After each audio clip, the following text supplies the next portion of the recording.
So technical analysis is reading charts.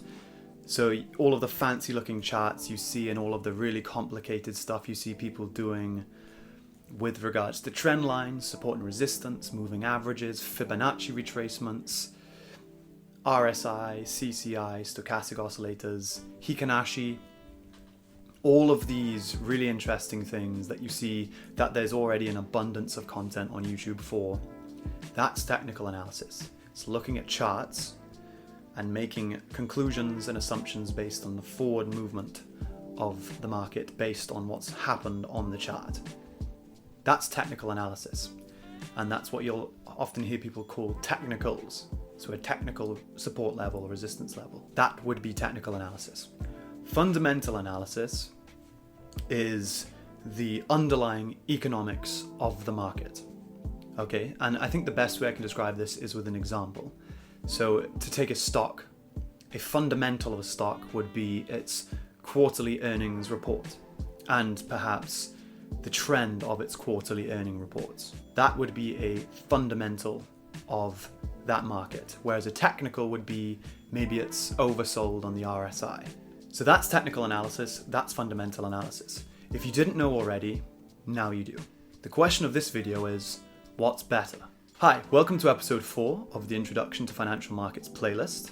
I'll be posting videos to this playlist every single Wednesday from now on. If you want to get started in financial markets, in trading, investing, or just understanding the field more broadly, please consider subscribing. So briefly, that's technical analysis, that's fundamental analysis. As I just alluded to, there's already an absolutely enormous abundance of technical analysis content available for you already on YouTube, and I really feel no need to contribute to that excessively large data set.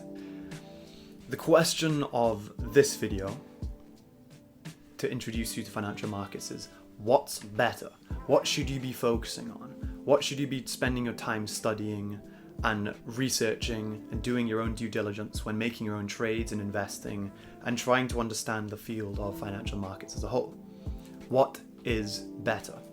Fundamental analysis.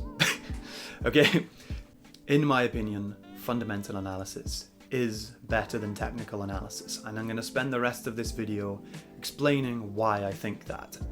And this isn't to say that TA is completely invalid and totally pointless and useless. Not at all. The joy of trading and investing is that there's no correct way to do it. There is only profit and loss. So whatever way you can manage to get profit and not loss works. There's no fixed rules. You're free to do with whatever you want. It's total freedom. My advice to you is, particularly if you're watching a YouTube video on the matter, do not fall into the trap of technical analysis. So first of all, technical analysis, when you take away support and resistance, pattern identification, all of that stuff, when you think of moving averages, when you think of stochastic oscillators, when you think of the RSI, the CCI, these are simply mathematical functions applied to the price action of historical data, right? That's what these technical indicators are.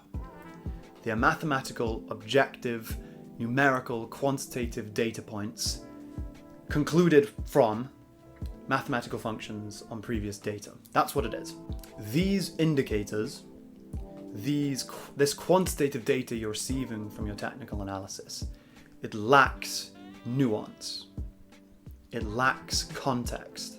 Markets aren't driven by historical price action, which is what technical analysis is based on. That isn't what drives markets. That isn't what pushes markets one way or another. That isn't what causes markets to go up or down. It isn't the historical data. It's the forward-looking sentiment. That's what drives markets. So technical analysis is flawed from its basic assumption that historical price action and historical data can predict future moves. That isn't true. You might find some statistical success with that on paper, but I promise you, you're going to get burned with it when you try it in real life. It might work in theory, it might work in paper, it might work on previous data. But I promise you, when you try to put real money on it, things are a lot more complicated than it seems. And it's because of this very simple fact that markets are driven by sentiment, forward-looking sentiment is what drives markets up and down. So that's the first point. Technical analysis is not aligned to the nature of markets.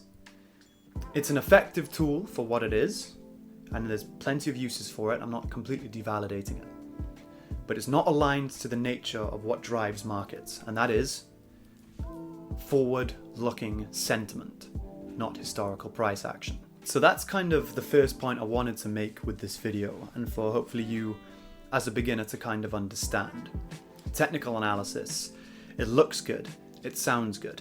In theory it works, on paper it works, on historical data it works. But I promise you, when you try it in real life, you'll find that it doesn't perfectly align to reality. And this isn't to say it's completely invalid. This is to say it's fundamentally flawed, pun intended. It's fundamentally flawed because it's not aligned to the nature of what markets are. What drives markets up and down? It isn't historical data, it's forward-looking sentiment. And technical analysis is based, by definition, on historical price action. Okay? So what you're far better off doing is learning what influences forward-looking sentiment. Okay, because then you're in a better position to understand why a market's moving in a certain direction. This gives you far more confidence to make positions, investments, and trades when you know why a market is moving another way and not just determining that it is or isn't. Okay, so now we get to fundamental analysis. Why do I believe fundamental analysis is better?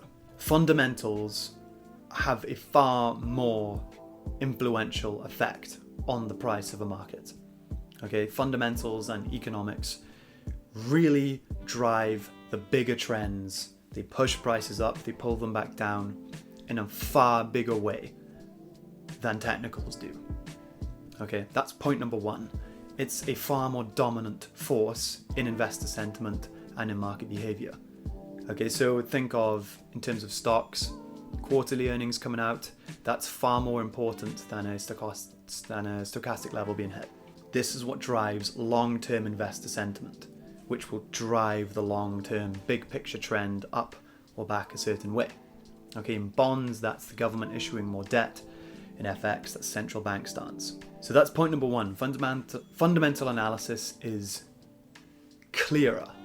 It's a much more powerful, obvious force in the market because there's so many different ways to slice and dice historical price data. On one time frame, you might be getting a sell signal. On another, you might be getting a buy.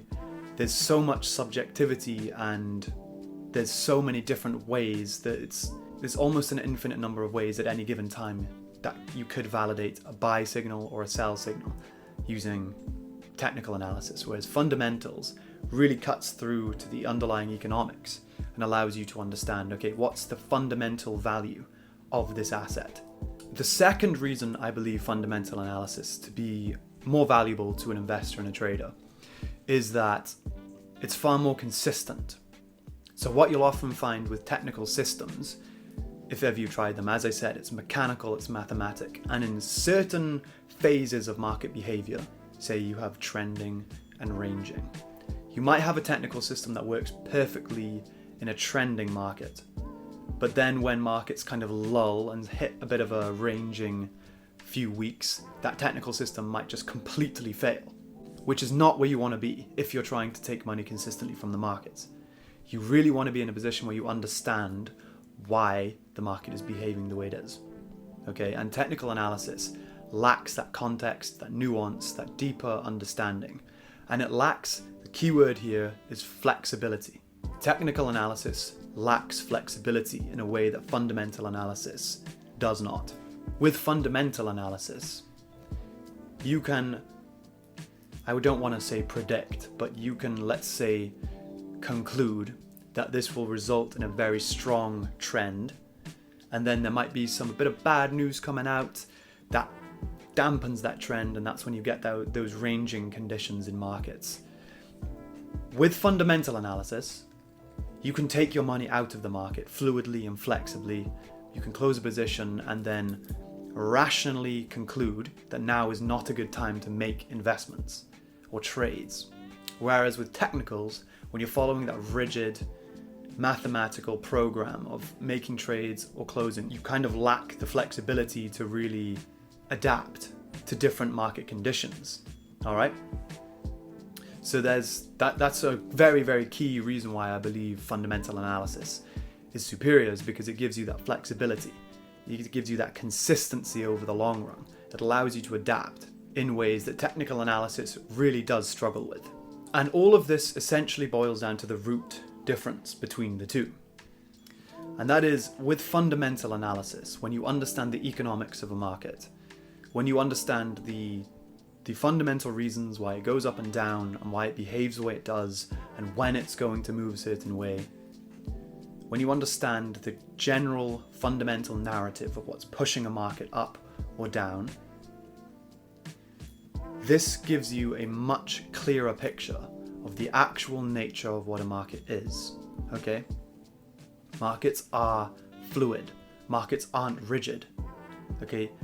Yes, there's similarities in price actions, and I'm sure in hindsight, with 2020 hindsight, you can take a certain graph from here and a certain graph from here, overlay the two and say, look, identical, works perfectly, works every time, okay? But in reality, moment to moment, as the market's reacting to certain events, fundamental analysis gives you a much more nuanced, contextualized, in-depth, flexible, consistent way to base your trading or investment decisions on, okay? Whereas technical analysis only sees the price and spits out certain mathematical, quantitative data for you to look at and base trades on, okay? So this isn't to say, I know I've already said it in this video that I believe fundamental analysis to be better. I do believe it is, but this isn't to completely disqualify TA, right? TA still has a purpose. It's still a good art. It still can allow you to make your timing of your trades better, let's say. But in general, if you are a beginner at trading and investing, you should absolutely be focusing all of your time and effort not into understanding and trying to figure out the holy grail of how to read charts, but instead on learning and researching and doing all of your due diligence on what fundamentally, economically drives markets up and down. That is what you need to understand before you put money in markets. So to summarize, technical analysis is the analysis of charts. It's historical price action fed through mathematical functions to give you data to work with, okay? And it can also provide visual aids on charts like overlap studies, moving averages, all of these things. If you're interested in it, Hikinashi, Fibonacci, support and resistance, trend lines, pattern recognition, all of these things, feel free to go and check it out. You could spend an entire lifetime browsing technical analysis content in YouTube. My advice to you, my friend, is actually focus on fundamentals of markets. Understand the economics and the fundamental reasons that drive prices up and down, and get on the right side of those fundamental reasons. Chart analysis is cool, it looks good, it makes for good clicky content on YouTube, but the boring, less sexy truth is that when you look at the long-term economics of markets, they are far more consistent, they are far more powerful, and they are far more reliable over the long term than technicals are. Okay? So, if you made it to the end of the video, thank you very much for watching. If you enjoyed this, please consider subscribing. I post videos like this every single Wednesday, alongside a running commentary of what happened in the week every Saturday, as well as forward-looking guidance of what's to come in the next week every Sunday. If you're beginning to get into markets, if you're interested in the field, or if you're a seasoned trader and investor and you're looking for another field of view to consider in your own due diligence, please consider subscribing. Thank you.